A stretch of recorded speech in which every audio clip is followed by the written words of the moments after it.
Nickerson and Bearcat Journal here with running backs coach at Cincinnati, Darrell Sims. Just got done talking to Corey Kiner, and one of the things he said that kind of won them over was how you came in and you just taught them things because they're so eager to learn. What was that kind of process like, making the transition and earning the love of a lot of guys that stayed here at Cincinnati? It was good because the number one deal, I just was real with them. I told them about who I was, told them about my journey, but also I wanted to learn about them. I wanted to open up my heart to them and let them understand where I was coming from, and I wanted them to do the same thing. So we had a lot of tough conversations, and it was nothing about football. It was about life situations, things that they had went through with their family, things that they had went through personally since being at Cincinnati. Yeah. So that portion of it was really, really good. What's it about your career that you've learned so much that you're so willing to have those tough conversations, kind of be that life mentor, not just football coach? The thing that you learn, everybody goes through problems. When guys walk in the door as an 18-year-old freshman, they're going to have issues that they're going through all the way up until they graduate.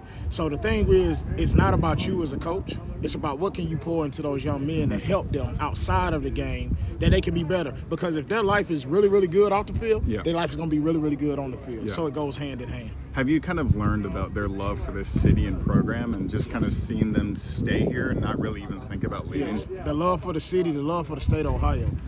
That's the thing that you learn is it's tough, hard-nosed, physical people that come from the whole state. And then from the city of Cincinnati, that's what they're born and bred off of. You're going to be tough, you're going to be nasty, you're going to be gritty. And that's what this room is taking on, that mentality.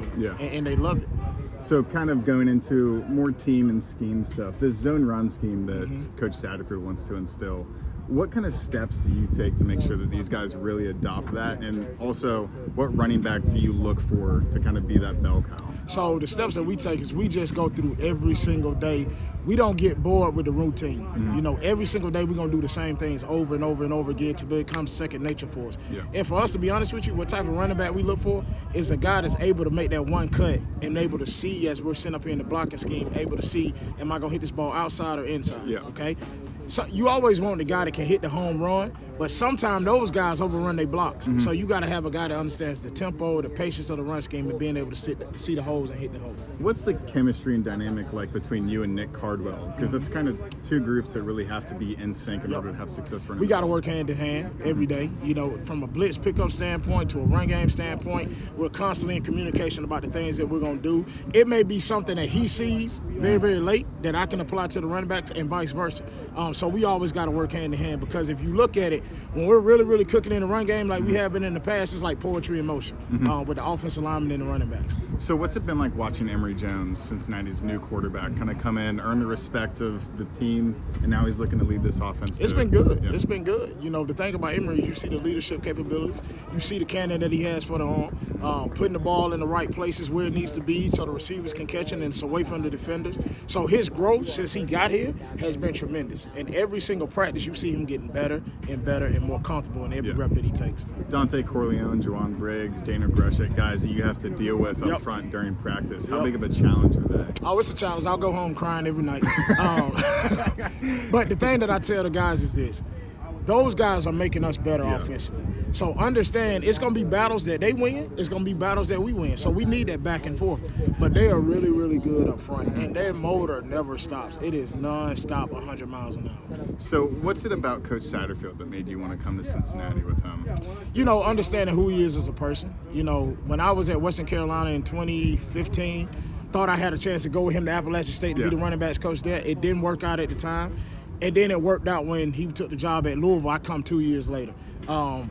Great offensive mind, a guy that I wanted to learn the system from in terms of being a pistol-wide zone team, and then just a really good person. So he is what you see him to be. He's easy going until that ball gets put down, then it becomes extremely highly competitive. But he allows his coaches to coach.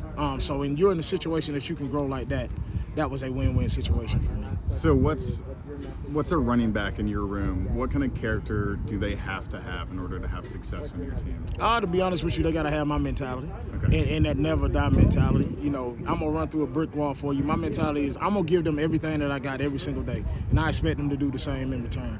They don't have to be the fastest guy in the world. They don't have to be the most talented guy in the world. But if you come in every single day, you put the work in, you're busting your tail, and you're giving everything for your teammates, you're going to have a chance. Miles Montgomery, Ethan Wright, Corey Kiner, guys that are expected expected to carry a huge load this season. What have you seen out of that trio of backs? You know, I've seen really good things, and then everybody keeps forgetting about Ryan Montgomery. You know what I'm saying? The other Monty. It's been really, really good. You know, those four have taken on a leadership role and have pushed the group.